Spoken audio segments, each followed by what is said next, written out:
New at 6, the use of synthetic drugs is spreading throughout the youth in the valley. And both health and school officials are trying to put an end to it. CBS 4's Patrick Shalvier has the latest. Back in October, we were the first to bring you the, quote, dramatic surge of teens and young adults using synthetic marijuana or spice.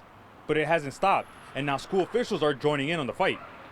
It's a drug that's been creeping through the halls of Valley schools, ending up in the hands of young students. The reality is you're causing extensive neurological and brain damage.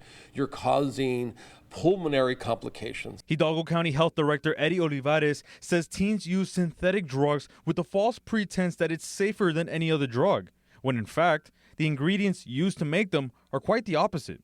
What is being used to cause the mood-altering effect is actually a poison. The way it is actually imported into the United States, it's imported as an insecticide. The average age of initial use among youth in Hidalgo County is 12 years old. Norma Perez is a drug counselor with the Palmer Drug Abuse Program and says a large number of her clients and others who show up at the clinic turn to drugs as a way of life. It's just normal to them. If they go to jail, if they have an addiction, those are just things that happen to people because it's happening within their families. It's what they see around them.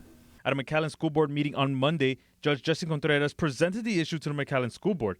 Now they are focused on combating the problem. And he said that their numbers that they see as far as kids with drug offenses has increased. They see over 1,000 a month. Among teens in high school and early in college, the use of synthetic drugs is the second most popular, with more than 154 calls made to the Poison Control Center in Hidalgo County since 2010. We're seeing an increase in emergency room requests for assistance due to synthetic drugs, an average of 7 to 8 and many as 9 per week in the emergency rooms at various hospitals in Hidalgo County.